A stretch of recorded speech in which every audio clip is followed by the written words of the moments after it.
Damn.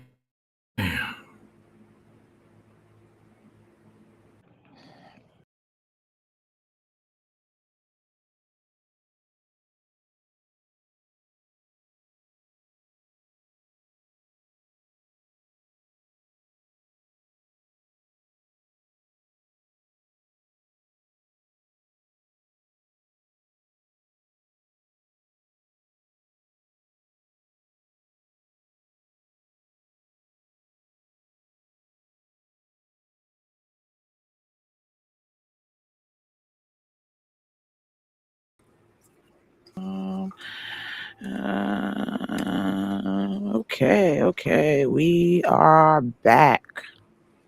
We are here. We are live. We are doing everything for the live. All right. I try to make it rhyme. I'm too tired today, guys. But welcome to the level, your bi-weekly check-in where geek and pop culture collide. I'm your host, Rainy Days, and that's Skitty Live, bringing you hot takes, deep dive, and a whole lot of fun each and every other Sunday. We're back to back this Sunday because we're going on our break, so we're trying to get all the geekness that we can get out before our break ends for the summer. But don't you worry, we're going to keep you up to date with the latest in geek and pop culture. The level just hit over 100 subscribers. Shout out to you guys for supporting the level channel. We appreciate it. Everybody We Appreciate counts. it. Make sure you like, comment, and subscribe to a Blur who knows a geek, who knows you, that the level is where you want to be each and every other Sunday.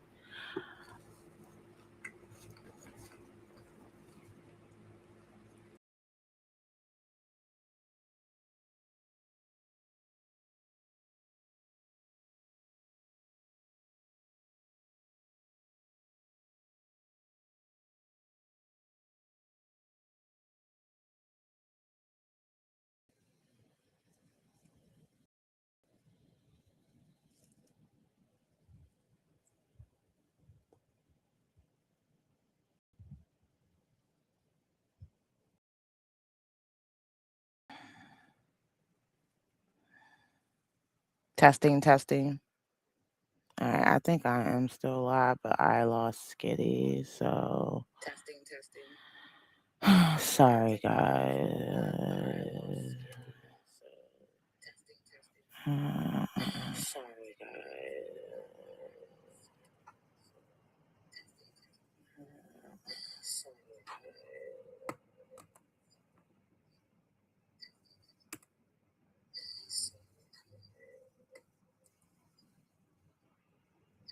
Just give me 1 second, guys, while I get through technical difficulties. Of course, it wouldn't be a great Sunday without technical difficulty.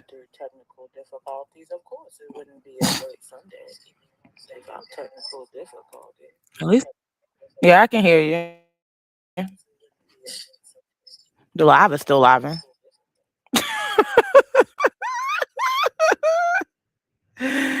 Even my computer is like, not today, Satan, not today. All right, guys. Hey, if you, I know I gotta put you back. I'm about to put you back in a second. Um, if you were joining us, just give us a few minutes with technical difficulties. But we gonna get it together. Uh, it was just like, dude, cannot.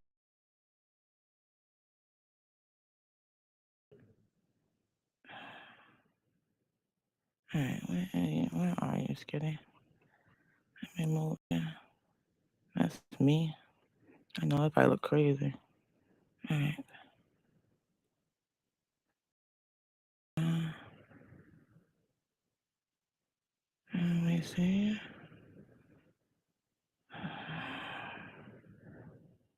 Why can't we see?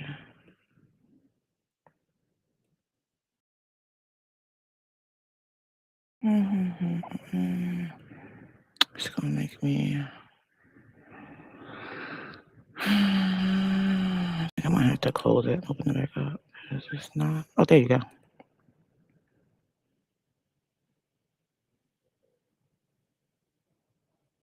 Okay, I got you, but your camera is going wackadoodle.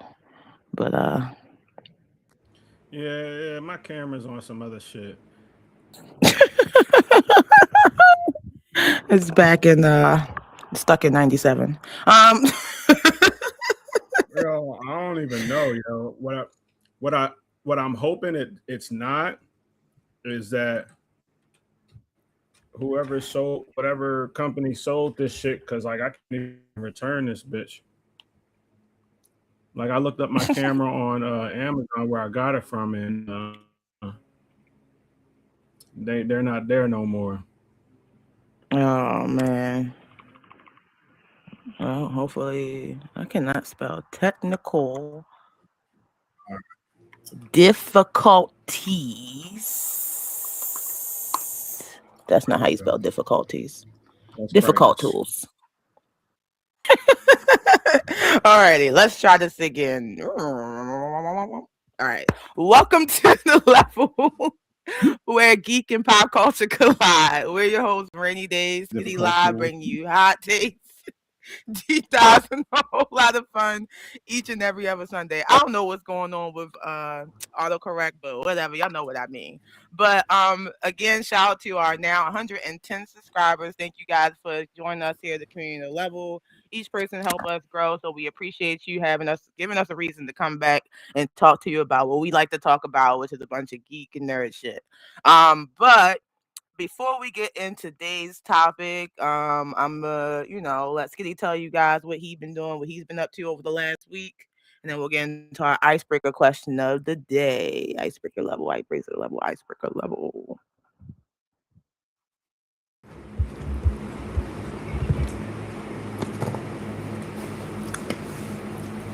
I have been watching Kill Blue, which is fire. Oh, yeah.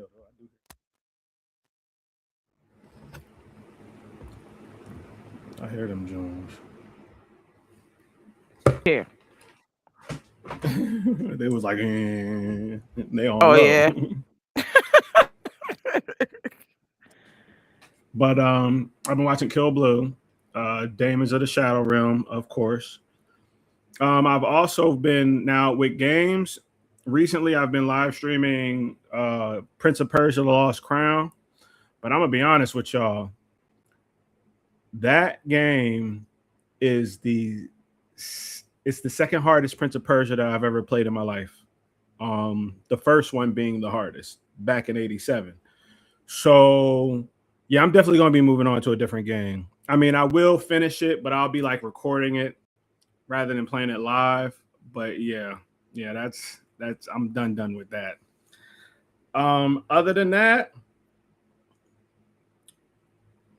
well, that's about it. None less about the stuff we about to talk about. Yeah, I got you. I mean, so what I've been watching over the last week, I've been watching. Oh, Criminal Minds Evolution is back. Hmm. I'm a huge fan of Criminal Minds. It's one of my favorite shows. I watched it a lot during, especially I rewatched it during my pregnancy. But they got Evolution back, which is kind of like it's like a different version of Criminal, not a different. It's still the same people, I would say, but basically, like instead of every episode being like a different story kind of way Law and Order it was in the past, it's like it's still different stories, but there's this main serial killer in this particular arc. And as the reason everything that's happening is a result of this serial killer whose name is Elias, who's known also Sicarius. But it's definitely this season's definitely been fire. Like some of these episodes have been like probably it probably put me back in the day with the earlier season of Criminal Minds. If anybody's never seen Criminal Minds, basically it's a show about a branch of the government known as the BAU, which is the Bureau. Basically they investigate serial killers, and that's basically their job. Most of the time they say in the East Coast, but it can be anywhere. But basically their task with basically trying to figure out who the unsub is and how to stop them. This new season, there's a unsub from the last season who killed like over 70 people. So he had something happen to him that basically caused he had brain damage, so it basically caused him to reset, and now he has empathy while he's locked up. So they're basically like using him to catch everybody that he created like this whole like secret web network of serial killers. He was leaving like kill switch boxes around for them to collect. He had shipping containers all while he was living a normal life and had a wife and 2 kids. So, it's definitely a great season so far. If you guys are interested on it, it's on Paramount Plus.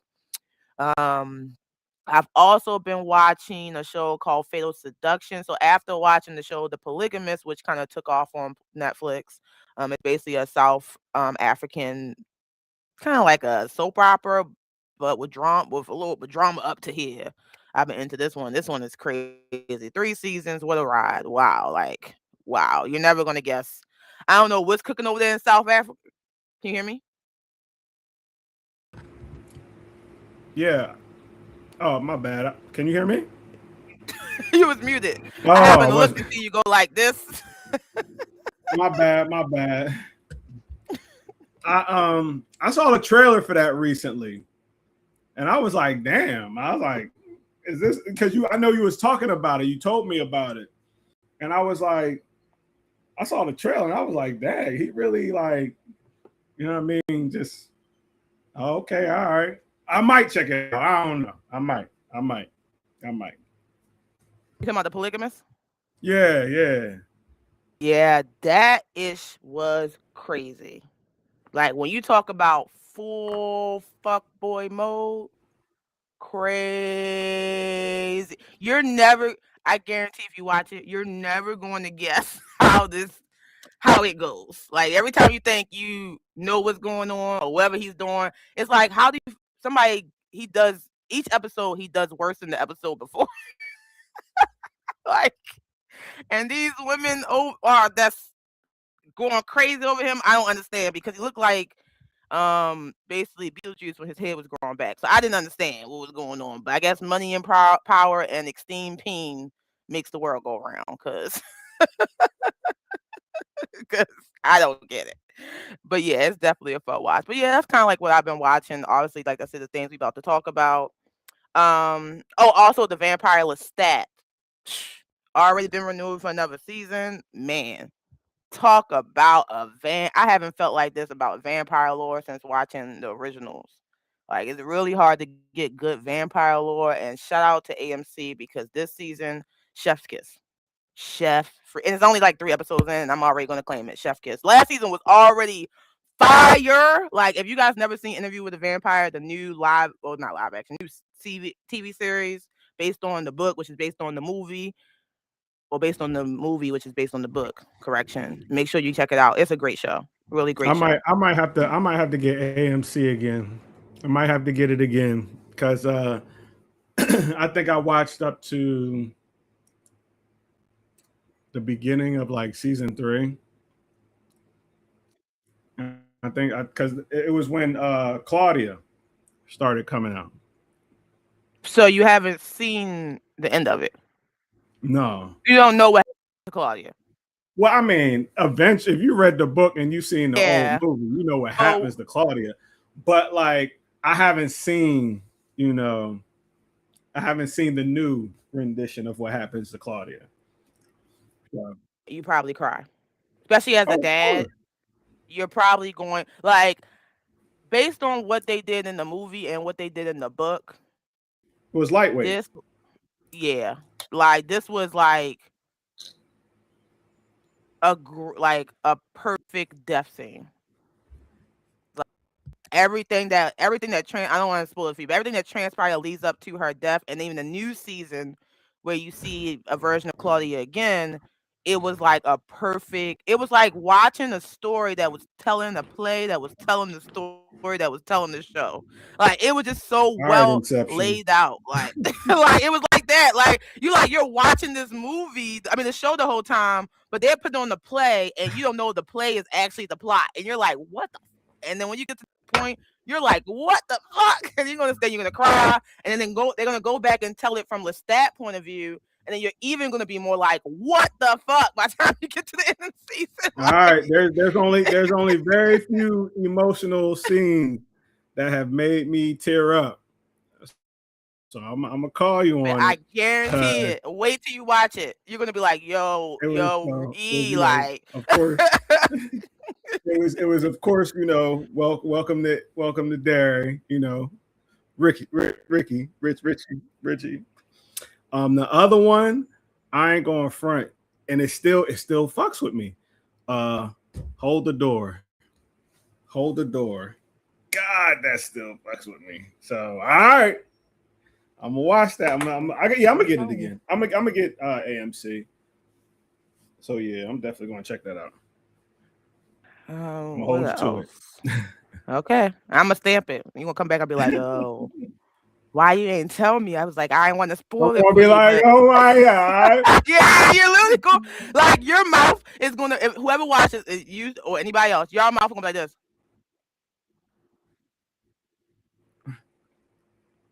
As tears is coming down your face. Like me and my sister watch it and we couldn't believe it. Like we couldn't believe it. like it was so tragic. But okay. All right. So let's get into our agenda for the week, guys. So before we get started, I do have an icebreaker question for Skitty and the audience. Um, what would you do if you had immortality for 24 hours? Now, what type of immortality are we talking about? Are we talking about like, you know, the immortality where we don't die? Or are you talking about like the immortality where, we can be hurt, you know what I'm saying, but then heal back up and stuff like that? Let's say where you can't die. And we could die and come back. Yeah. So you basically can't die.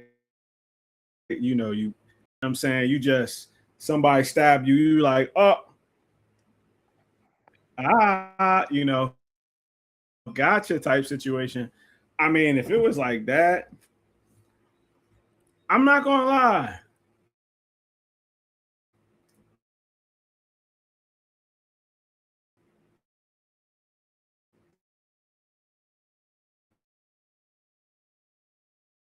I think we lost Kitty. Oh, he's back.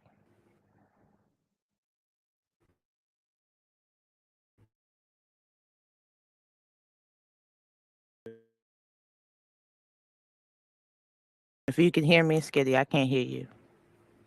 I can see you. You can't hear me? Okay, I can hear you now.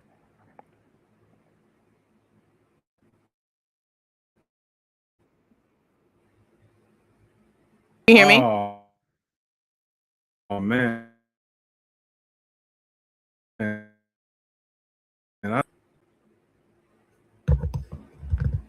Hear you now. It's like you can like you hear me?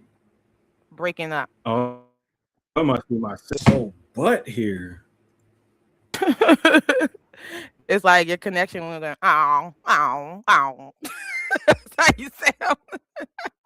Ow, ow. On underwater or something like. Yeah. Or a tunnel.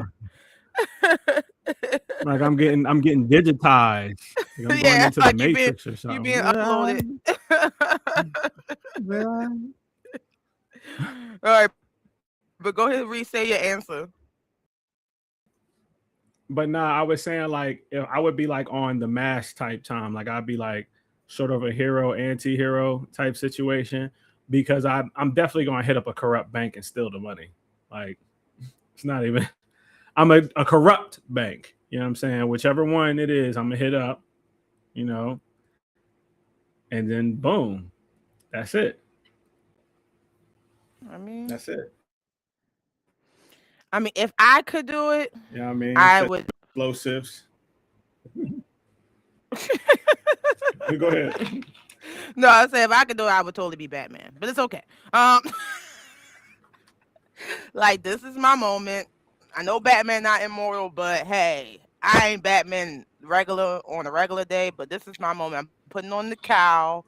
I'm going in and I'm taking on vengeance. Like, You heard about Mexican Batman? yeah, I was seeing that going around. Oh my god. I was like, for real. Like he ducks tapes the thieves and the bad wait for the cops. He calls the cops. That's crazy. Shout out to Mexican Batman. Shout out to Mexican Batman. You make the world better by taking down one perp at a time. I feel you. I feel you, bro. All right. All right. So let's get into today's topics. I'm going to move the movie level down because of the title card. So we're going to get into the TV level. We'll end off on the movie level. So we'll get into the TV level. And on today's agenda, we got House of the Dragon, X-Men 97, and Rick and Morty. Wow, my little nerd heart is just swelled with joy with so much great TV for once in our life. So let's get into it. X-Men 97 season 2 is back. And after a star-studded 100% off the ratings first season and some controversy in the background, fans are wondering if season 2 had what it take to continue to take off the mantle. But with the first 3 episodes, I think it's looking like this one may be another home run. Let's talk hot takes, deep dives, and everything that's going down in the first 3 episodes of X-Men 97. Spoiler alert. We are Oh going yeah, to heavy, talk heavily heavy on the about spoilers. Heavy. continuity, Get ready. MCU, and everything in X-Men verse. If you are confused, here's the place to be. And also, it comes on Disney Plus. It came out on the first, right? So that's sorry guys, I lost my date. That's Tuesday? Yeah, so Tuesdays on Disney Plus. But let's Yeah. get into it. Where you want to start? Cuz I got it by episode, but let me know where you want to start. I mean, You want to start with episode 1? they changed it up a little bit They did. from the comic book because I mean, yeah, their whole encounter with and support and not how you say his name? We're just going to call him Uh, I got a short version of it so we don't have to keep saying it because this is like and it's like Sabah Noor. No, no, I yeah, love his name. Nor. That's Yeah. So and Sabah Noor. I was just calling him Nor just for the short. Yeah. No, Nor. but I because I ain't going front, man. This is one of the few comics as a kid that I wish I would have taken care of because I had that issue, Rise of Apocalypse, and I was collecting that series. But as a kid, certain things you just didn't, I guess take care of, and that was one of them. So, um, they changed up the whole dynamic of how Apocalypse became Apocalypse because right now what it's looking like is that the X-Men is the reason, Magneto is the reason why and Savanor became Apocalypse because the alien technology that was in there that they were trying to use was the technology that he ends up finding. And I was like, oh snap. But how I like it if you can like ever go back and check out the panels of the alien technology that he found, it does have similarities to what he found in X-Men 97. Um, I love how they got Rama Tut on there. You know what I'm saying? That's great. What does that entail for the MCU when it comes to Kang? And that's mostly everybody's question, knowing that Rama Tut is one of the variants of Kang. And remember, all is Kang, Kang is all. All right. Don't ever forget that. So, but nah. All jokes aside, I I like it. I love it. I'm here for it. I mean, sad that that season three. My thing is, I'm already scared for season three because the same person that did season one and season two is not there for season three. So that's where I'm at with it. So okay, so I'm gonna go backwards. Let's start from what you said last and go back before I go to the episode. Mhm. Just to kind of piggyback off of that. I mean, okay, let's talk about the elephant in the room. Yes, DeMeo is no longer a part of the project. Similar to the way Rick and Morty Right. kind of does the whole thing, they are gonna still credit him likely and give him his rights because of how he's so impactful. But the episodes were co-written by Hmm. other writers with him, especially Right. episode 2, which is the episode we're talking about. So, I mean, I don't want to be scared yet, only because not taking anything away from his writing abilities and what he did with season 1 phenomenally, but Right. just off the rip with the first 3 episodes being co-written, if they keep the same other writers that go with him, I think they should be fine, especially with an animated series that's set in the past. I think a lot of things are confusing Marvel fans is that, we're always looking for a connection, because how the MCU kind of set us up over the last decade. But X-Men 97 is exactly that. It's in 97. So when we think about what's going forward in the MCU and everything that happens up until this point now, we're basically watching a story that's already kind of been told, if you think about it. Because, we're right now in the MCU in 2024. We're around basically around the time we're on right now. Maybe a little bit before, maybe a little bit after. We'll see when we get to Spider-Man exactly what time they say. So that's, just to kind of get in a nutshell. So with that being said, you brought up episode 2, Hmm. um, which was no, sorry, you brought up episode 3, which was the Rise of Apocalypse Part 1. So Hmm. before we get into the Rama tut of it all, I'm gonna go to episode 1 because I thought you was gonna say that first because I know you're a real big Cyclops fan and you love Oh, I the mean, Summers family storyline. But I get you. The first thing yeah. that came to mind was like Apocalypse because he's like, the center of it all. Right. But episode 1 was called Days of Past Future, Right. which is a play on Days of Future Days of Past. Future Past. Right. Now this episode has some things in it. So, obviously if you guys don't know the story of Cable, Cable is Scott and, Jean slash what's her own name? The Goblin Mm, Queen. I don't It's not Madeline, is it? Is it Madeline? Yeah, Madeline I'm Pryor. sorry. Yeah. Yeah, The Goblin Madeline. Queen. Yeah. Yeah, child sent through time, right? So Right. we find out what Nathan's destiny is, right? And so Nathan's destiny is basically to stop apocalypse. That's the short answer. Like, his virus is what is needed to stop apocalypse. And we see a young Nathan who doesn't really know his parents yet. He just know he's a sick kid being taken by mother what's her name? Ashani? Yeah, The Mother Ashani, right? Ashani De Askany, aka Rachel Summers. AKA Rachel Summers, which I was literally watching this, I was like, that name sounds so familiar. And when she took off the, the funny thing, she took off the cape, I just knew she was going to look like one of them. She kind of looked like if they made Cable and Bishop the same character.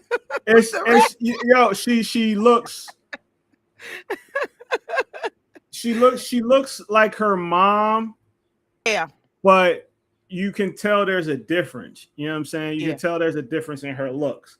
Which I yeah. mean, I like how they did that because that's exactly, Rachel Summers in the comic book. I ain't going front now with this reveal because I found out this long time ago, but I was still shocked when I found out later though because just like most people my age, who stopped reading comic books. Again, note I said who stopped reading comic books before motherfuckers started attacking me. Oh, I always do. But I just remember Day-Askani, Ashani Day-Askani, the huntress, you know what I'm saying? The warrior of the future that trained Cable. That was it. I ain't know that she was later to reveal to be Rachel Summers, the same Rachel Summers that's part of, what was that? Excalibur, the British mutant group, the British X-Men. You know what I mean? So that was a whole scenario. Like, okay, all right, well, shoot. I missed out on a lot, but yeah, I still like how they're revealing that. So that was a good reveal. Good reveal. Like when Cyclops asked her like, "Who are you?" and she completely curved the question. Like she was just like, "You don't really need to know that right now." But Right. and then you also get her having the Phoenix Force symbol in her eyes, which I think maybe a lot of people probably didn't really understand. So some people probably thought, oh, this might be a gene variant, another gene. I know that kind of can be kind of confused because we're no gene to have to be the main user of the Phoenix Force. But yeah, it was just the subtleties of her reveal. I'm wondering if they're going to reveal who she is at the end of the season, or Mm-hmm. wait until season 3 to reveal that to her, reveal that to them. But it was just crazy. Like, another one of their children was staring at them in plain sight and they didn't recognize, especially Jean. That's who I kind of thought was going to kind of get the hint because of her, her Omega level ability. But, Right. obviously this shows that this particular variant of Rachel has surpassed that. Oh yeah. She was able to kind of cloak herself. But that was definitely a great spoiler for this. The other thing I want to mention is that each of these episodes have different title card sequence. I don't know if you saw that. They change it based on the characters that are in the episode and the X fight scenes. So I thought Force. that was cool. Yeah, like you get one with X Force, one with S Factor, you get one with, the Four Horsemen Apocalypse. Like it's like each episode, if you Mm-hmm. guys didn't catch it, was a different title card. I thought that was a cool thing to know. Also, when they originally started, the Marvel's animated title card changed, and you get different characters. You get Storm, you get Spider-Man from the Friendly Neighborhood Spider-Man. You get Mm-hmm. I forgot the guy name from the Black Panther spinoff, and then you also get it ending with Gambit. And we all know Gambit is a major player in this series, but we'll get to that when we get to the Rama Tut and the apocalypse of it all. But I mean, what else was in this episode? Oh, Wolverine. So we know after last season, my man Wolverine got the adamantium like ripped out of him. So he back. He doing good, but now he got the bone claws. He got the bone claws. He's looking more savage. He looking more savage. He's looking Like more savage. Now, this is another thing too, because later, now they already did the Apocalypse 12 back in the day. So I'm wondering if they're going to change that and try to do a new Apocalypse 12, or they do, instead of doing Apocalypse 12, they could do, no, did they do, is it Age of Apocalypse or Apocalypse 12 that they did? I remember on the old school joint, he was kidnapping all the powerful mutants, specifically psychic mutants, to do something.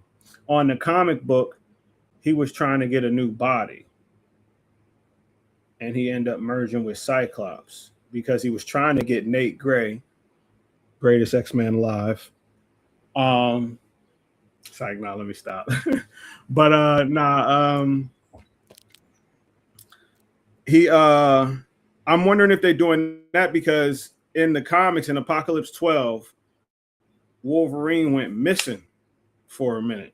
He went missing and ended up, next all of a sudden you see a new Horseman of Apocalypse, and it ended up being Wolverine, and he was Death because it was instinct that made his claws come up during a fight with the X-Men, and they were adamantium claws. So I'm wondering if they're going to go that line, or are they going to bring back Gambit and make him Death because he's also Death in another universe as one of Apocalypse's horsemen. So it's a lot of stuff they can do. I'm just wondering what they're going to do. Keep me guessing. I like that.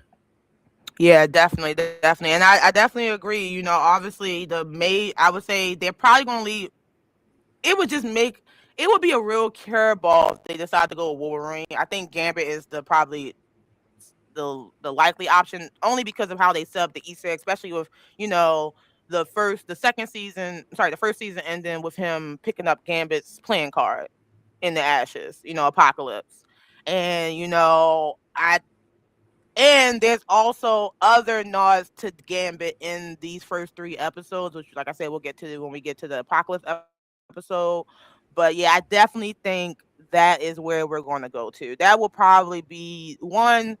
Obviously, the "Remember Me" line was probably one of the best scenes in an animated series in a very long time. Probably top 10. I mean, it lives rent free in my mind, and especially if you want to kind of bring it full circle. Yeah, I see that. Now, Wolverine will be a definitely like, whoa, like I see that coming.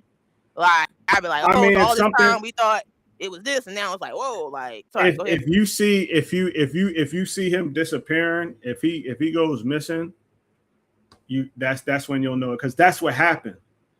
It was something because like I said, my aunts and them, they got that comic book. I gotta read it. I gotta go back and read it. But yeah, I remember he went missing for a minute, and they even played around. They even played around with Sabretooth having the adamantium bones, because he was like, I remember there was this panel where he was upset. They showed him getting the adamantium taken away and him being upset about Wolverine getting them again. So it was a whole bunch of stuff going on during the Apocalypse 12 Age of Apocalypse arcs. That I do remember. It was a whole bunch of different comic books you had to read, because that's when I remember they implemented that, like in the late 80s, early 90s, where I guess to get people to read other comic books or to get people to like collect other stuff, because Maximum Carnage, I know I'm sidetracking, but Maximum Carnage was different Spider-Man titles, but it was connected to the same story.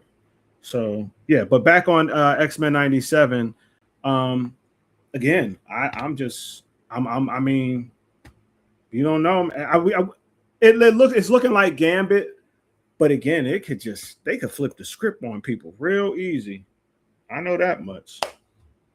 I It's would say crazy. the last thing about this episode I want to talk about before we go to episode 2 is obviously Storm's um basically conjuring the solar flare or the solar sun, right? And Right. us finally stamping Storms a bit like these first 3 episodes, especially the first 2, definitely stamped some abilities about certain mutants that people kind of play with, and not saying that that's always the notion for all Marvel fans, but some mutants don't get as much respect as the others because of how we are how we are given their abilities or how their abilities are given to us, if that makes sense. And I think Hmm. Storm is one of those mutants kind of like teeter the line, because we know she's Omega level, like, but sometimes they downplay her to just weather, and that's not the extent of her ability.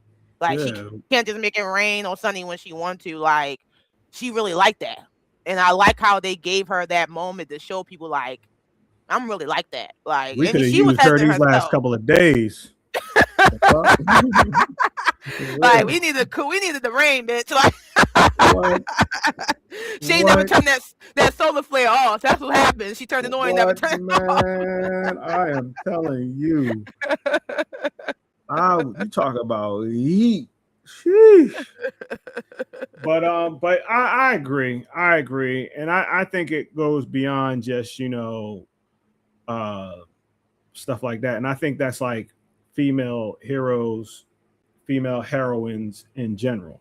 You know, I believe that, a lot of female heroines are downplayed and don't get the respect that they deserve. Now, I'm not saying that there's people that don't give them respect, Yeah. because I know about them. I heard them from the beginning. Blah, blah, blah, blah, blah. You know them people out there. Trust me, I've been But experienced it with Supergirl. you know, oh my god, oh my, and don't get me on that. Don't get me started on that.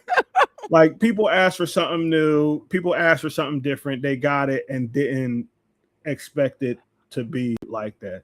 So whatever. But yeah, I really do. I really do think, that that's a heavy shift because again, you know what I'm saying, you got people as again Storm, Sue Storm, aka Invisible Girl, Invisible Woman, whatever you want to call her. Jean Grey, Phoenix Force. A lot of females get downplayed. She-Hulk, Savage She-Hulk. You know what I mean? So yeah, it's sad, but it is what it is right now. For now. Well, definitely for now. So moving on to episode 2. But okay, one more thing for episode 1. There's so much stuff happened in episode 1. I felt like it was Right. such a great episode.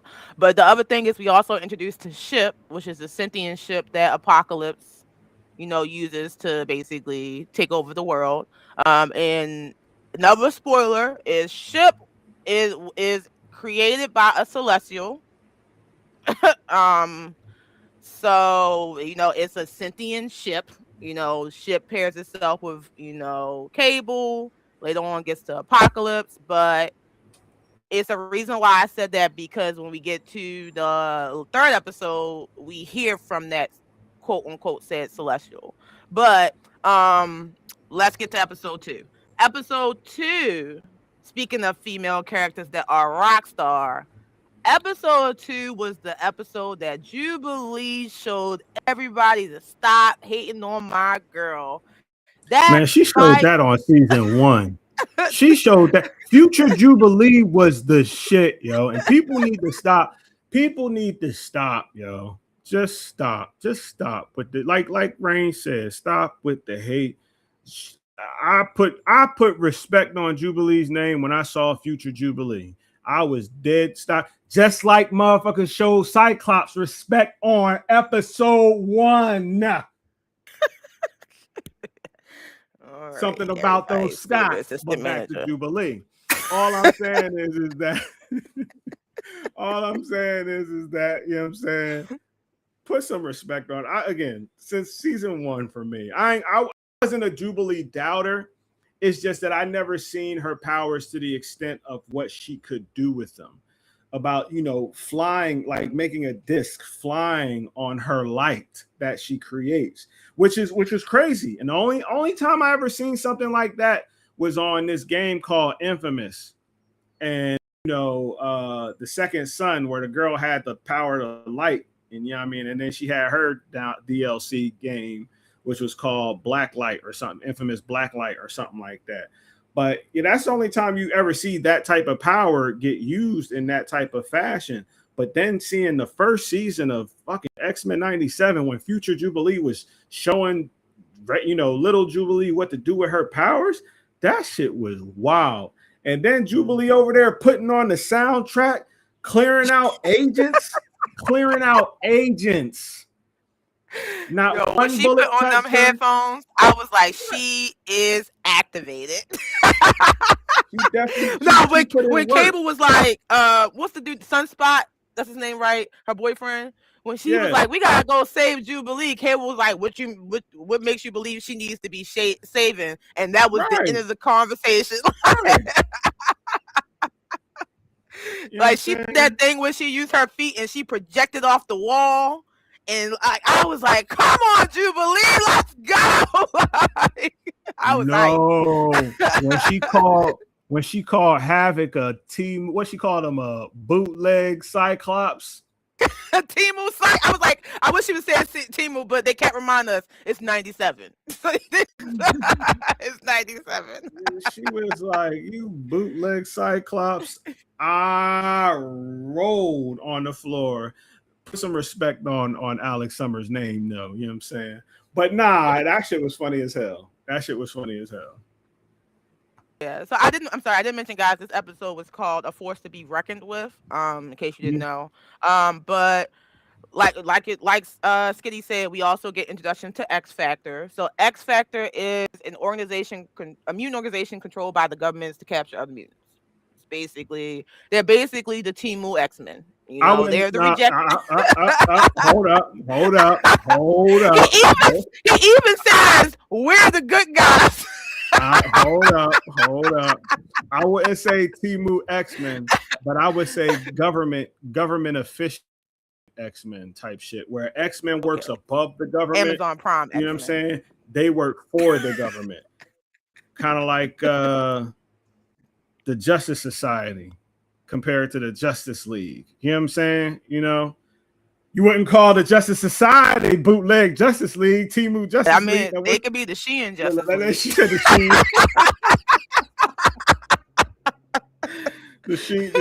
Sheen Justice League. But because and X Force don't cooperate with nobody.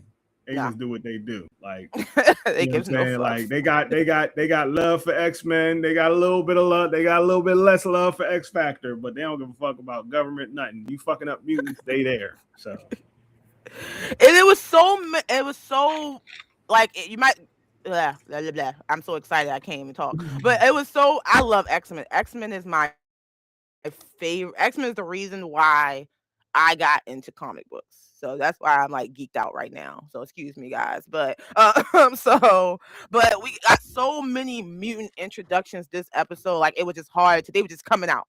It was like so many Easter egg mutants because we also got to see a little bit of Generation X, which is the young mutants that take over after the X-Men. So that was also cool to see that we got people like, we also got like, obviously you said Havoc. We got Polaris, which is the daughter of Magneto. She struggles a little bit with her inner turmoil. Jubilee, she's the reason why Jubilee is allowed to escape. Um we said Cable. We know with X Factor, there's Wolfbane and Strong Guy. So those are the other two people that's with them. You keep saying that now. it used to be X Force, which was crazy to me Yeah. because in the comic she's New Mutant, but Hmm. because the New Mutants became X Force. Nate, Cable, he took basically most of the New Mutants with him during a little skirmish that happened with Apocalypse, if I'm not mistaken. So yeah, Yeah. yeah, yeah, yeah. That was Yeah. an interesting change for me to see Yeah. Wolfbane on X Factor. And I think this episode was basically kind of to give us the present because we get future, present, past in these 3 episodes. So right now we're basically finding out who wasn't sent through time, what Cable's up to, what he trying to do, in the present day, and everything that's going on with the world now that the X-Men has quote unquote disappeared. And they've been gone for some months now. So it's interesting to see how the dynamic goes, especially with all these mutants and the government now putting themselves in. They still got the Sentinels out there. Some people are coming back from the Sentinel Project. There's a lot going on in the future, right? So, but it was just nice to see all these mutants and get their little shine, especially Jubilee. Obviously get our little, knockoff with, not okay, not knockoff, but we got the X Force. The funny thing I looked up was that I didn't know this, but in the original series, Havoc and Cyclops didn't know they were brothers, and they had a moment where they tried to use their powers on each other, and it It negated. They canceled couldn't out. use their power. It canceled out. If I'm not mistaken, it was they got separated at a young age when their father got kidnapped pirates and then became a space pirate. And I know Havoc suffered at, I guess, a form of amnesia. I know that for a fact. But I'm not too sure if they played that with Scott Summers on the original cartoon. Um, but I know that Havoc did suffer a form of amnesia and he didn't remember anything. He didn't remember. I mean, he was younger than Scott Summers when their dad got taken from them. Their mom died of some health shit, died in the hospital. But yeah, their dad was taken from them and then they went to the orphanage. So yeah. Yeah. Yeah. They didn't play on that. Yeah, they definitely didn't Yeah. play on that in the old school one, and they didn't play on it. I don't know. I don't know if they're going to now, but yeah, mm that was strange for me. That was definitely strange for me. And another Easter egg is that in the original series, Jubilee was the one that was supposed to be Apocalypse sacrifice, but she escaped, and that's how he goes to to fuse with what's the guy name, Cortez. So that was it was, I don't know if they on purpose gave us her moment knowing that they wasn't going to use her again in that way, but it was just interesting to see. I guess it was such a good episode for like just to let, it was like one of them episodes like just let everybody just kind of do their thing. Like, like, let's see what we working with before we start getting into real shit. Like, go Right. ahead, show us your power. Come on, like, so, but yeah, shout out to Jubilee this episode. She was the star of this episode. I don't care what nobody say. But all right, so now moving on to the third episode of the first part of the season, which is Rise of the Apocalypse Part 1. And this episode got fans in panties in the bunch. Panties in the Panties bunch. in a bunch. No And reason. it's crazy. This episode is about apocalypse, but people cannot get off of Ramatut. So let's go ahead and address the king of it all, guys. Let's just do it. Alrighty. So, fact: Marvel and DC has said that even though everything that happened with Kang, we will still, with Jonathan Majors, we will still see Kang show up in the MCU in different ways. So keep that in the back of your mind as we see more. We can't erase a comic book character. Like, you just can't do it. Like, regardless of what happens in the background, you can let it settle the dust. The same thing with Black Panther. Like, shout out to Chadwick Boseman, R.I.P. Best at it. But they didn't erase Black Panther. They just settled him a little bit, and they're gonna bring him back again in a different version. So you can't erase Kang. The reason why is because he's a major part of the MCU, X-Men, and Fantastic Four. You just can't get rid of him. Like, so with that being said, Kang is time and time is Kang. Remember that. yes. People get recast all the time. It's okay. But with that being said, keep in mind that it's technically right now in the MCU only one Kang the Conqueror, named Kang the Conqueror. And let me put something else on too. Go ahead. Even though we saw a version of Ramatut at the end of that last, whatever that was. And this is what pisses me off about people with, comic this, comic that. Like, even in the comics, Kang didn't look like Kang. Ramatut didn't look like Kang the Conqueror. The Bull, Victor, whatever the hell his name, didn't look like Kang. Victor Timely didn't look like the actual Kang. You know what I'm saying? So like, Mortis didn't look like Kang. Yeah, none of them look like Kang. Like, they just knew that they would eventually be that person. You know what I mean? That's what they all had in common. They all eventually connected. It was like, okay, you're me in a different time. Got you. All right. And that's how they connected. So shut the fuck up. yes, yeah. And so Ramatut, like, basically is a king that goes back in the past. That's basically who Ramatut is. It's a king that goes back in the past to try to get a jump start on bullshit, like on conquering. I mean, that's the simplest way for everybody to understand without nerdifying it up and getting into the details. The reason why, because the technology that's brought back in the past in order to fuel Apocalypse basically reckoning on the world, no pun intended in his name, is necessary for the show. So when you see a king variant, just know that it's necessary for X-Men because of how the storyline is going to play out. It does not mean, and also this is X-Men 97. They said it 3,500 times. I don't know how anybody missed it. The reason why I think they said it so much is so you guys can remember that this is in the past. We don't live in 97. The current MCU is not in 97. So they can do whatever the fuck they want in the past.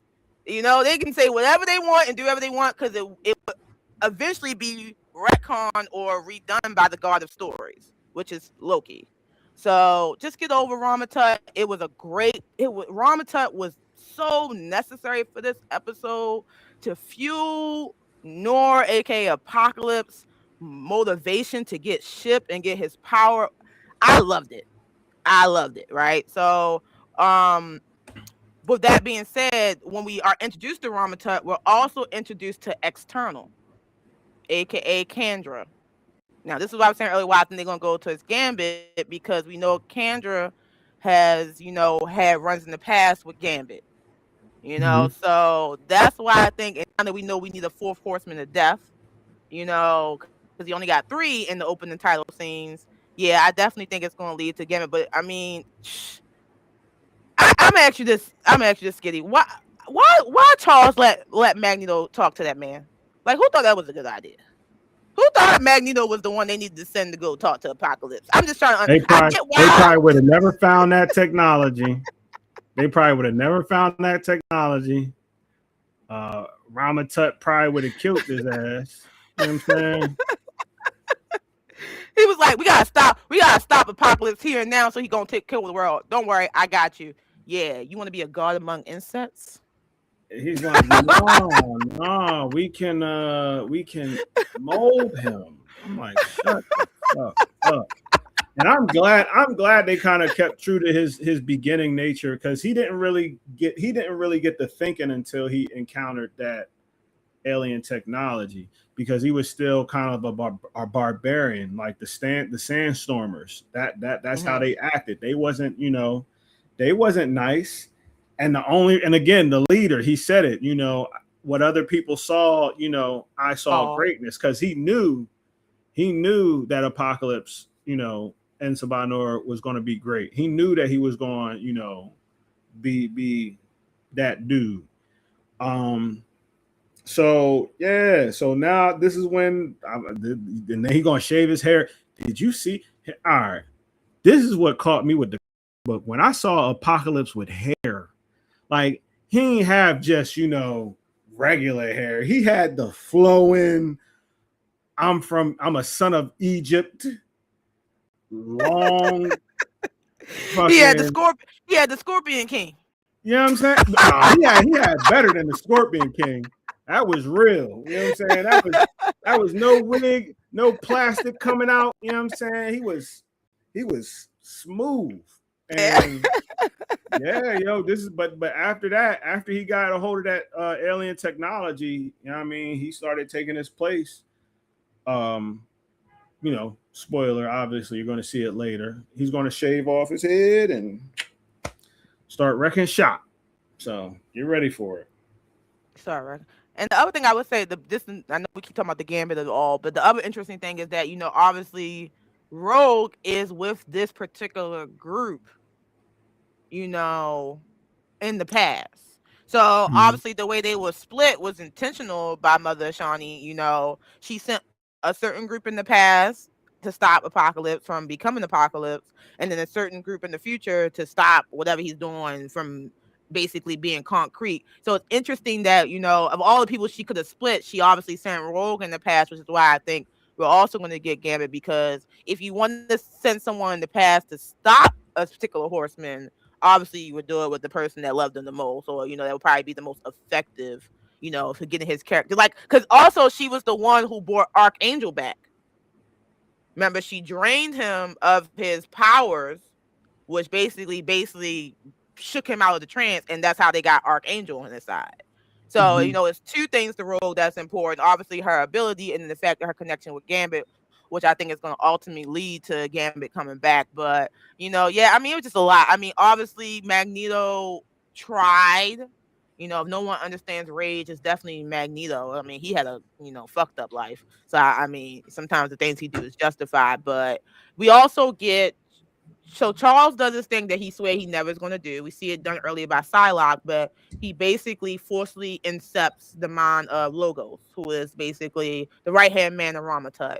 Because he finds out that basically Ramatut is trying to find a weapon that's going to make him God. So in his vision, a lot of stuff goes down. Obviously we see Charles is standing in front of like this giant red planet that's kind of like broken. He's also, a voice is talking to him, and it says, to him that basically we are the tide that leads, everybody to the rocks of destruction. Apocalypse says the same thing in the earliest season of X-Men 97. And he speaks very like we, they, which is, spoiler alert, another Easter egg of the celestial. His name is Enos. I can't. Eson. Eson. Eson. So so and obviously Eson is, I might say his name wrong, but I'm gonna call him that right now. But he's basically the one who's trying to lead Nur or Apocalypse to ship in order to basically jumpstart all the shit that's about to happen. So we got the Celestials, we got Ramatut, we got Apocalypse, we got the Four Horsemen, we got the final Four Horsemen. We got so much going on in X-Men 97, and it's really like chaotically beautiful. Like, this is what it looks like to have a lot of things going on at once and it to make sense. Right. That's all I'm gonna say. Like, so it was definitely a great first 3 episodes. Shout out to this show. I hope it does get a 3rd season. I hope that the season, goes out with a bang, but I'm definitely excited to see where it goes. Anything else you guys say about X-Men 97? No, like I said, I'm just ready to see what's coming. Ready to see what's coming. Well, make sure you guys watch X-Men 97 on Disney Plus. It's going to go, I believe, after this to weekly episodes. So I know everybody was talking about if they was going to do like the first 3, but I think this one is going to go to weekly episodes. So the next episode, sorry, I'm just looking for my screenshot because I took a picture of it when I made the post. Yeah, weekly episode. So we got the Rise of Apocalypse Part 2, Weapon X Lives and DVDs, Danger Dot EXE, Stranger Lands and Savage Heart, The Dead Man's Hand, and the last episode is Survival of the Fittest. I think The Dead Man's Hand is going to be our Gambit episode, but we'll see. We'll see. Alrighty, moving on to the next topic of the show. HBO Max has finally given us season 3 of the first Game of Thrones spinoff known as House of the Dragon, or as Black people affectionately call it, House of the Dragons, because we forget the duh and add an S. But after fans were kind of a little turned off about season 2 and the whole Matt Smith Doctor Who of it all, season 3 came out swinging and did not have any miss. Only 2 episodes in, and fans are already ready to see how the Dance of the Dragon plays out. As always, let's talk hot takes, deep dives, and all the Dracarys that House of the Dragon has given us. Let's get into it. So, House of the Dragon, Skitty, how you feeling about the first 2 episodes? Crazy. See, I got my I can't see my shirt, but I got my Targaryen shirt on. You funny as hell, yo. Team Black. Team Black. Yo, but yeah, yo, it's crazy. It's crazy. You seeing how the Starks and the Targaryens were cool. You seeing that tie in. I always hated the Lannisters. I never liked them in any story. So, except for the one, you know what I mean? And let it be the dwarf. OGT. But it's just crazy. I ain't gonna front. Somebody who thought was gonna be living a lot longer died. And the bull, Jace, her son? With the eye. Oh. I would say keep watching. I mean, it's only a couple episodes. He got stabbed in the back and bled to death. No, he got stabbed in the back. We did not see him bleed to death. Okay. See. Now remember, I'm gonna say this. So I know how the Dance the Dragon ends. I know this story. This is my favorite story in Game of Thrones. So I'm not gonna spoil it too much for you guys. But remember in season 2, Damon was also nursed back to health by the witch. So Okay. Aegon, I mean Aemon, we see is left at the feet of the witch before they cut. I'm gonna call her the witch because that's easy. Okay. So if I said I don't now again, they have changed certain things about this that's different from the book, but not too much. I don't think they're going to kill Aemon because he's needed for a specific fight at the end of this. Like him and Damon have to go head to head. That's their fight. So I don't think they're gonna kill him. They didn't kill him in the book, so I don't think, at least at this point. But Okay. we never know what House of the Dragon. You never know with Game of Thrones. Sometimes they like to shake shit up. But yeah, I would say the reason why we didn't see him fully die is because I think that we'll see what happens. Him at Harrenhal as Rhaenyra goes through her time on the throne up until what ultimately leads to who actually does get the throne. But yeah, so without spoiling it too much.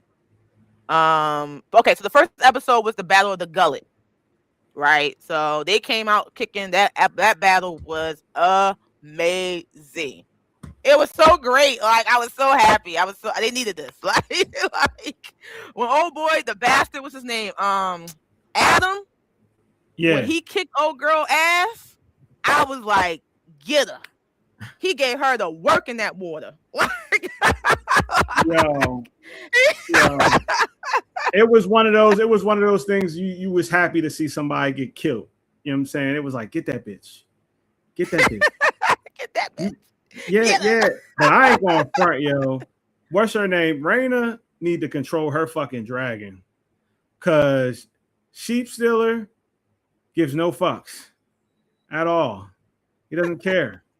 He doesn't care. She's like, oh, we gotta go.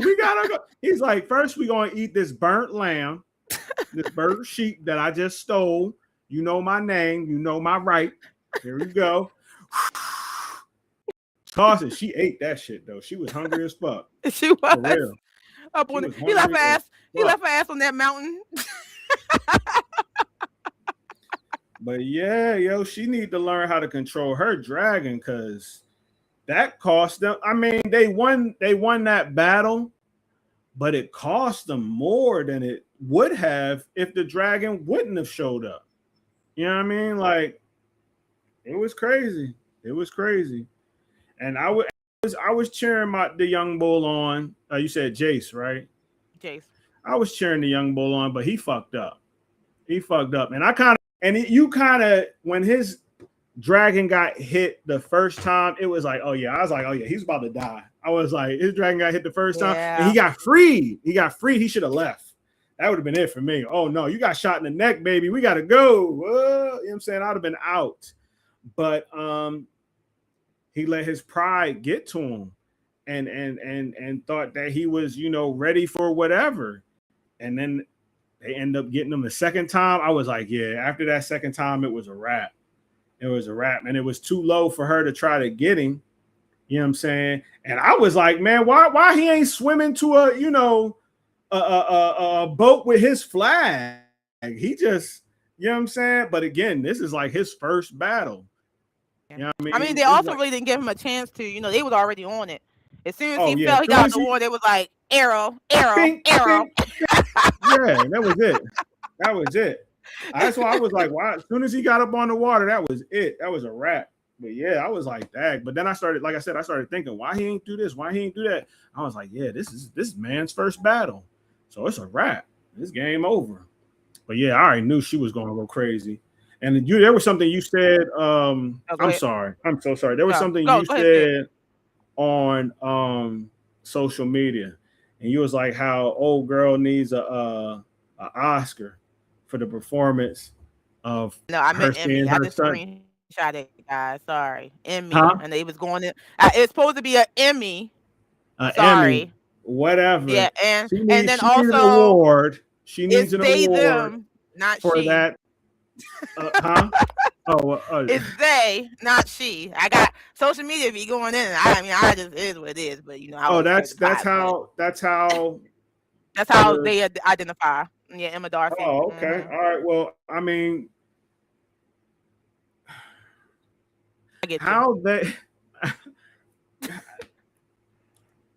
still need a performance award. That's all I'm gonna say. That's all I'm gonna say. That's all I'm gonna say. Still needs an award. I don't care what. Yeah, I mean, the character that refers to herself as a she that she was playing showed that they were playing showed a real emotional response that had you like you felt something. You felt obligated to go closer to the TV and be like, damn, that's fucked up. Because she was talking to him, the character. Let me be specific. The character, she, the queen, was talking to her son as if he was still alive. What's the crazy part about That it? was that was it. She was like, "What did you do?" And I Yeah. was like, "Damn!" Like it must not have hit her yet. You know what I'm saying? Or it did hit her, and she was in denial. Either way, great performance.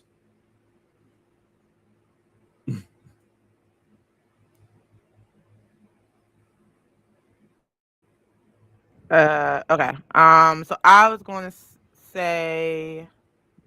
I know we got a little bit of lag, so I was trying to make sure that you was finished. But I agree. Like, obviously, Emma Darcy, aka Rhaenyra Targaryen, top tier. If she doesn't win an award for this, like, it just doesn't make any sense. Emotional capturing the artist is a very key point when the actor's role, and she did it. Like you said, I'm not gonna reiterate it, but just her body languages, her face, the crying, the way she attacked the whole episode from beginning to end in episode 2 was, great. The only thing I did not like about it, for me, when I read the story and when I even watched, like, they do like a story, they did a storybook reenactment of it. I felt like when she finally got the news of Jace's death, her anger, her grief became more of vengeance, revenge, where she kind of almost needed to be like pushed into taking the throne. That's the only thing I didn't like about it, because I felt like that moment in the book was like, I wouldn't say Rhaenyra went crazy, but it's kind of like she went almost mad queen about it. In that point, it was like, I'm about to go. Y'all took enough from me. I'm about to go take my shit back. Now, granted, I'm a huge Matt Smith fan, and I love Daemon Targaryen in this episode. I did a great job in this episode when he smacked old boy for not listening to the queen. He bitch slapped him almost back to poverty. That shit was hilarious. Like, when he reminded her, like when she said that line about how the children used to play in my skirt now become the like die now becomes the reason I gotta take the throne. He was like, isn't that much more reason to go and do it? I felt like this was a great back and forth between the two characters. But I will say this. A couple things to what you said. The way Jace originally dies changed a little bit because he originally drowns. Like, he doesn't get off the dragon. So I felt it Ah, was more impactful when they let him come up, because they kind of they like Okie doke us it was like twice. you hoped he was going to survive, Yeah, but you knew he was going to die. You yeah. knew It was like you knew Glenn it from The Walking Dead. because Like, you hope. I was like grab another piece of wood, nigga. You know they're going to shoot you. I was definitely Move like like that. this. Stay underwater a little bit. Hold your breath. Hold your breath. Hold your breath. Get to a boat. You know what I'm saying? First, But I had a whole the plan. thing about dragons, right? The whole point is that dragons can't swim. Yeah, yeah. So that also plays to the Targaryen family. They really don't swim, So, and keep that in mind also for another later fight down the line, probably next season. But just remember, dragons can't swim. So, it was very interesting. I thought that was a great change to give us that, Is he gonna survive? Is he gonna survive? Is he gonna survive? Like that type of thing. So the other thing is Raina. Raina, it seems like they are merging two characters into one. Because Raina is basically taking on what seems like the characters of Nettles. Now, Nettles was retconned from the show. She was in the book. Nettles is also another, bastard dragon rider who basically takes sheep stealer. And the thing about Nettles is that she is patient. Like, waits out and learns to master sheep stealer before she actually goes into battle. So to see the contrast of her, oh, I got it on, let me go ahead and take him out for a spin, was a lot different. Also, Raina also had her own dragon in the book. They made her dragonless in this show, probably for a reason, obviously to build up the animosity, the need to kind of be a part of the family, for the story. But that was also interesting to see because she still was really never her dragon. So we're going to see now that she's hiding in the veil and Damon is to go find her. I'm curious of how they're going to play the storyline out because I'm gonna spoil this part. To be honest, in the books, Nettle and Damon wind up getting together, and that's the reason why he basically betrays Rhaenyra. So I don't know if they're gonna make Damon and Rhaena a thing. House of the Dragon is known for incest, so I'm not saying it's not beyond them. That's technically his daughter, but I'm how they gonna play that out. That's all I'm gonna say. To try to get to that ultimate betrayal of Damon.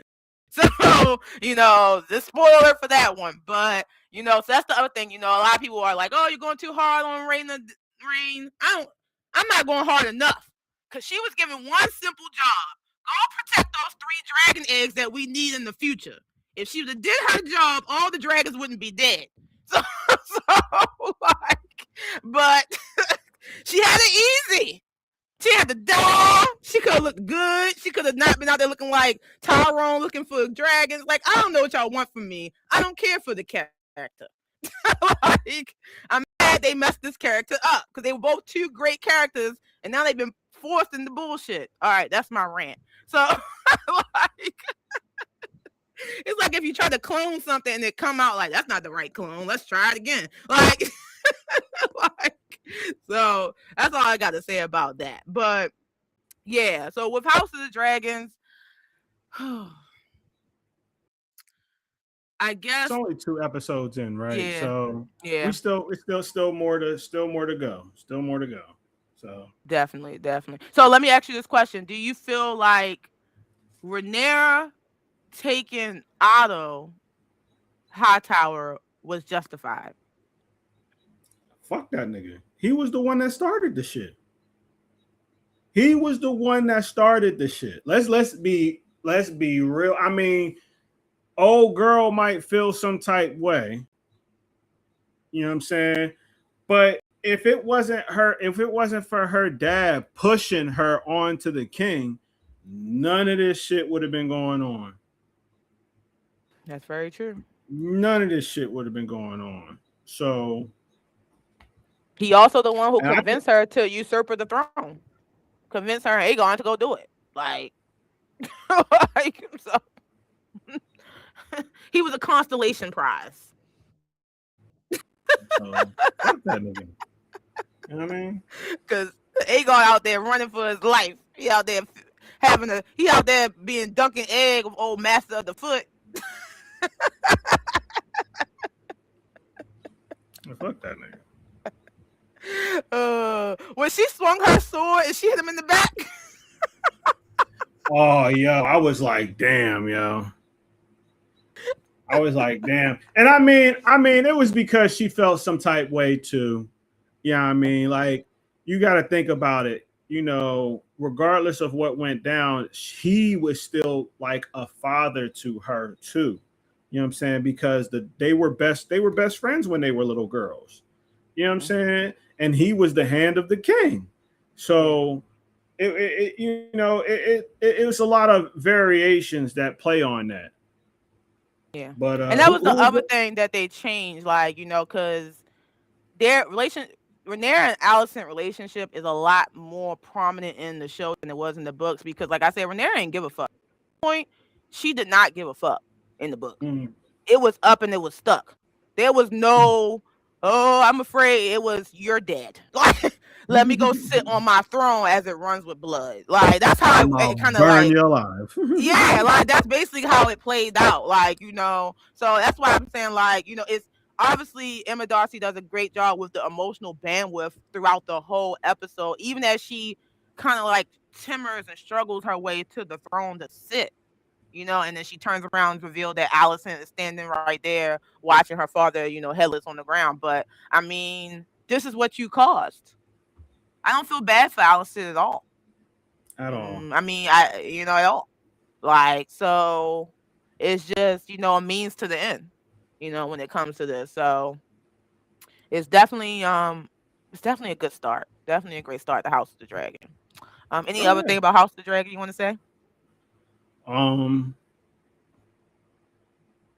I ain't gonna front. Threw me off was when Bull kissed his mom, and I was like, we know they intertwine, but I was like, nigga, that's your mom. Like, She ain't want that at all. you know what I'm saying? Like, She that's ain't want that at all. that's your mom. Dog. Like, usually they do like, what, distant cousins or something like that. Nah, he went right to the source. I'm like, ew. Well, I mean, technically, Aegon and Helena, they were married and they brother and sister. That's how Helena Yeah, got that her was kid. ill too. That was ill too, man. Yeah, Yeah, like, that was but ill Allison was too. like, "Oh, no, I don't do that. I only marry older." Like, she's like, I like scandals, but not this much scandal. I'm a What? Targaryen to an extent. That was ill. Yo. My man was like, "Hey, I'm about to shoot my shot. I mean, what's she gonna do?" That's my mom. I was sucking on her titty when I was breastfeeding, so what is that? He was like, I mean, I thought we was keeping it in the family. Is that not how it goes? Like, Brother, brother, what is that? oh man. Oh, I also like how it's okay, Mark. We came on a little bit earlier today. Yeah. So we had a couple technical difficulties, but we're getting through it. If you want to rewatch it, we talked about X-Men 97, basically really heavy, the first 3 episodes. And now we're on House of the Dragon. Just recapping that real quick. We just talking about Aemon, how he made a play on his mom. I mean, obviously dynamic in the family. The Targaryens like to keep it in the family, so that's kind of like going to be their thing for the rest of the show. What else happened there? Oh, Adam finally got acknowledged.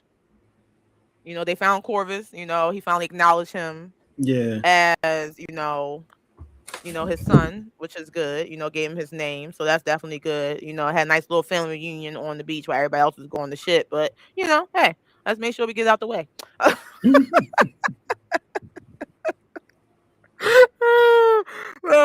yeah, the only other thing is anything else. We talk about Aemon getting stabbed. Obviously, I mean, I would say this: Aemon did show up to Heron Hall with all gas, no brakes.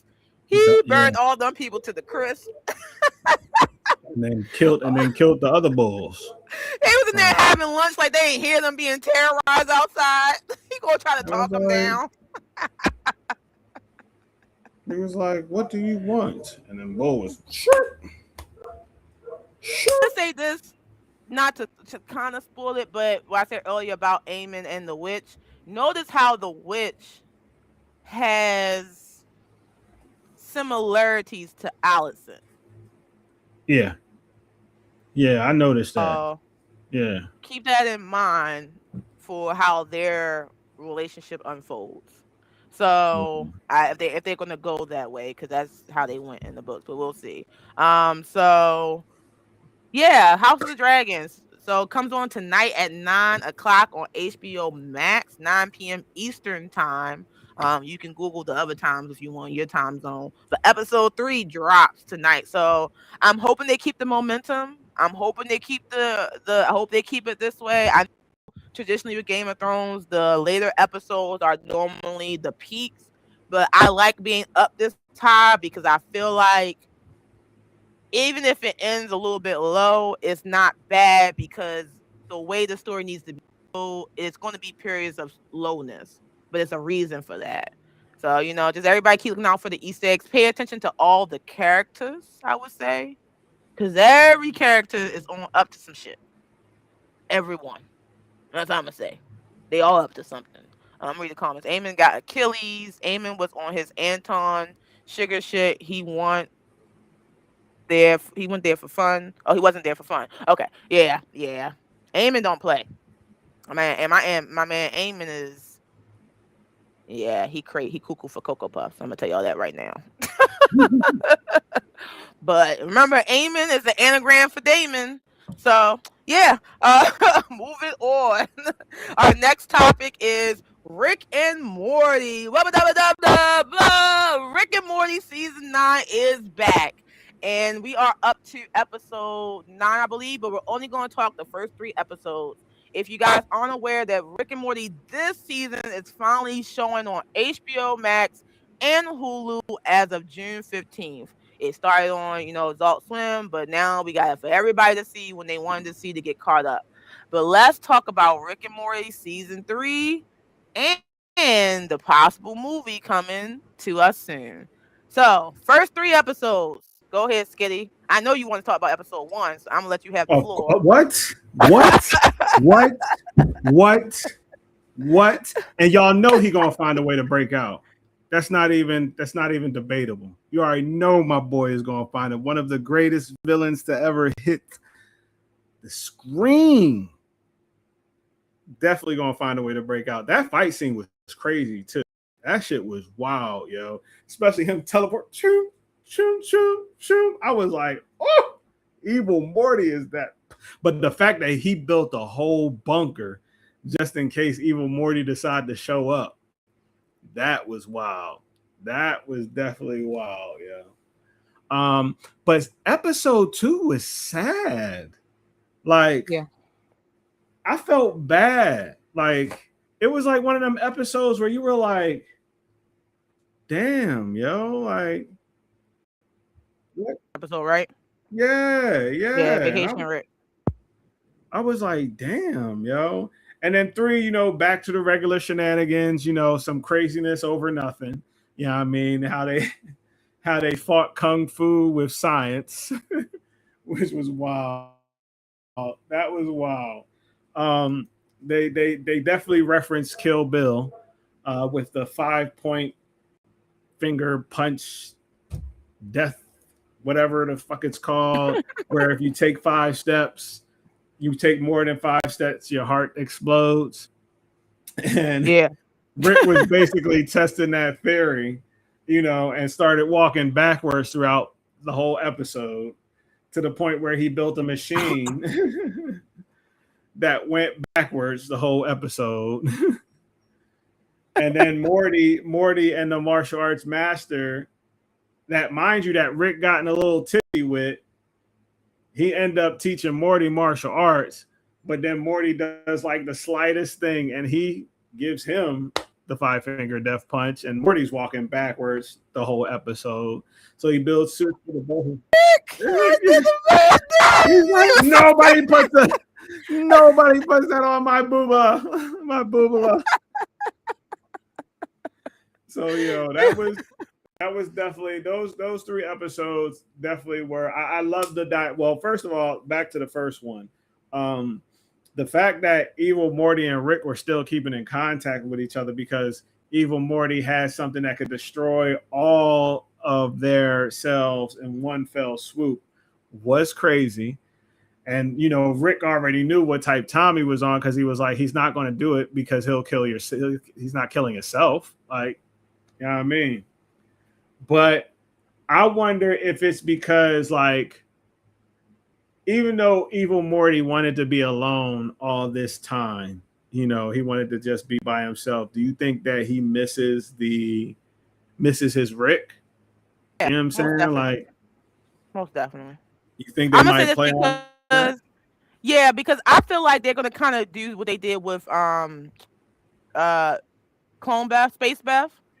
Yeah, Where obviously she felt some type of way about Rick, but eventually she kind of just started to come around the family every once in a while. That's what I'm gonna get with Evil Morty. I think Evil Morty eventually is going to be kind of like not so Evil Morty. Not saying we're not going to keep calling him that, but he's more going to be like like what they not what's the not an antagonist but a protagonist. Like he just kind of like a anti-hero. I would guess we call him that. I So got what you're saying. like so because the fact that they've been having all these adventures all this time in the background, especially since the last time we seen Evil Morty, which was like season 7, I believe. Don't Right. quote me, but I think that was about the time. Is crazy because we all thought, well, not all thought, but we was all led to believe that Evil Morty was basically gone. Like he Yeah, he finally wanted to be like alone. That was a yeah, he wrap. wanted to That's be it. alone. Yeah, yeah, yeah. Like so that's very interesting that him and Rick and Rick can't help himself. No matter what no matter what personality he puts on, he loves his family. And that's all versions of his family. He Right. can't help Right. it. So even at some point, they're still a grandpa and grandson, so you definitely tell, when he said that thing, like you said about, him not having a Morty because he didn't want to kill himself. If he really wanted to get rid of Rick at any time, he could have. Like Right. that's just And how. you know what? I'm sorry. I'm sorry because Go ahead. something just popped up in my head. Like I wonder if they're actually going to do like hidden episodes where there's the adventures instead of Rick and Morty, it'd be Rick and Evil Morty showing what they did whenever Evil Morty Here called for them. that. Yo, I would that would be It's like, that would be a have hot you seen the filler. regular show Lost tapes yet? Huh? The regular Seen the show? regular show Lost tapes yet? No. It's kind of like, and you should watch it. It's on HBO Max. So Okay. it's kind of like that where they have like these lost episodes that we never seen the regular show.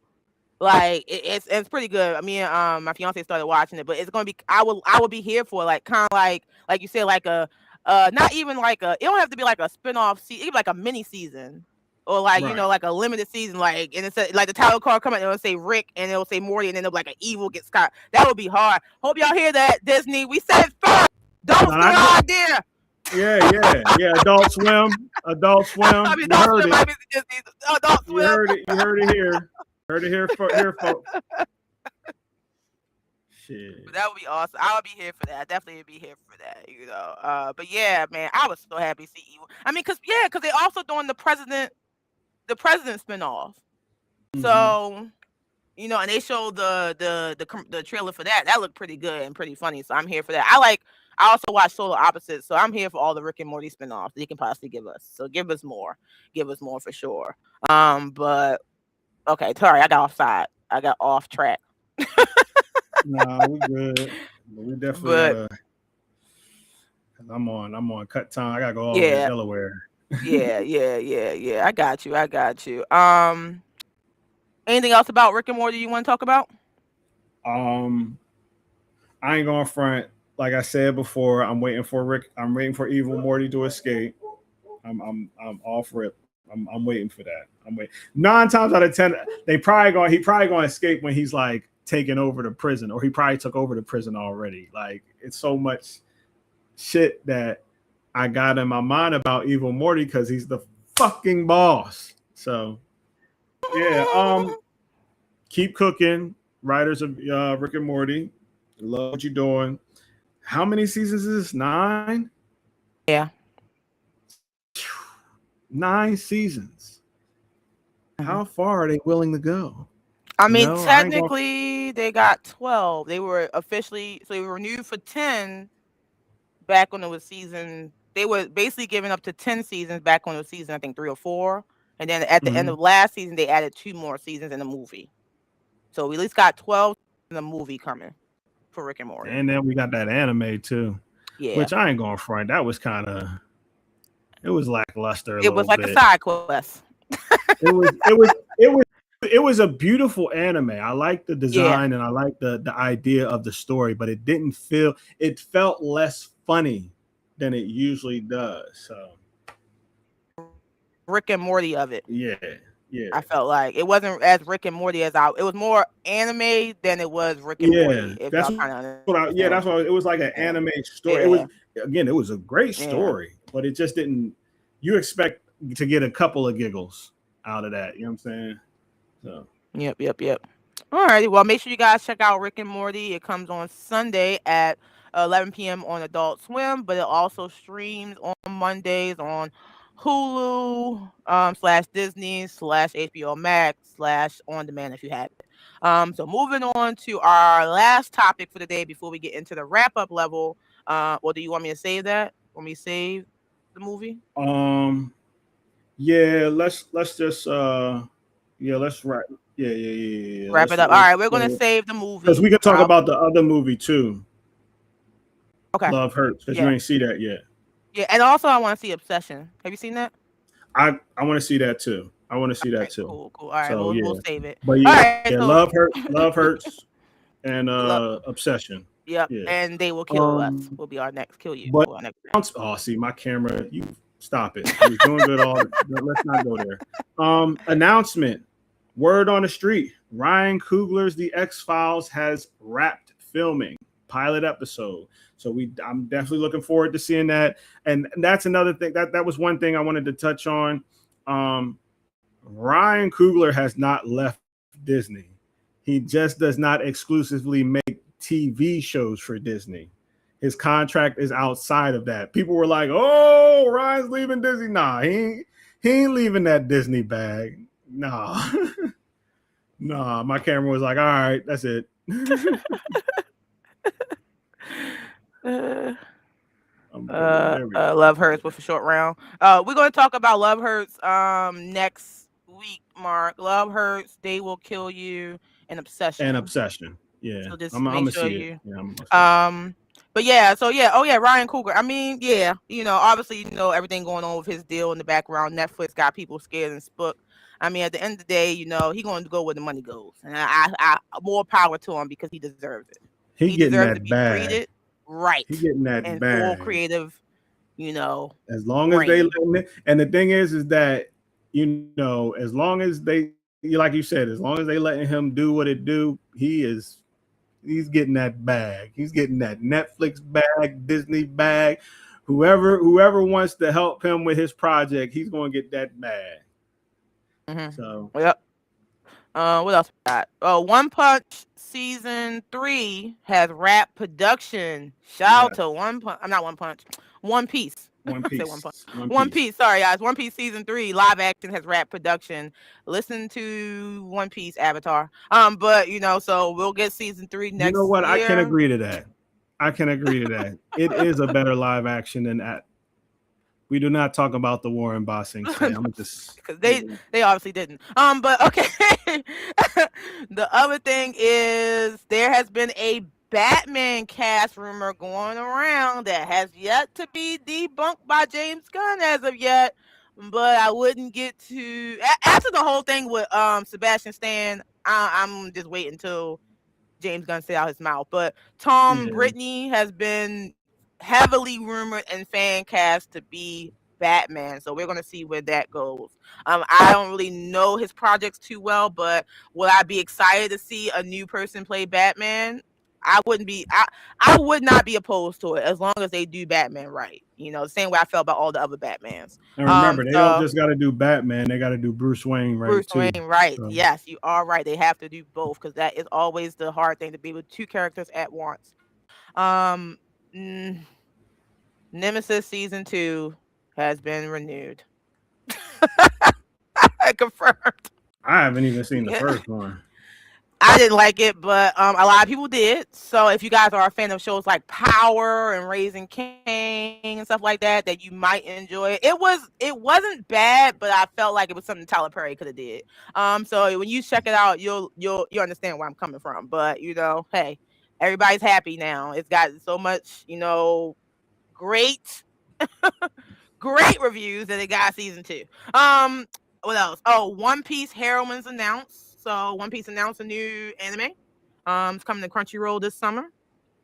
So that's the One Piece was announced also, which is basically kind of like how they had Full Metal Alchemist, and then there was Full Metal Alchemist Brotherhood. Yeah, so it's basically One Piece, which is the regular schmegler, and then you got the One Piece, which I'm not gonna front, I will be watching, and that's one without the filler, straight to the point, and I'm cool with that.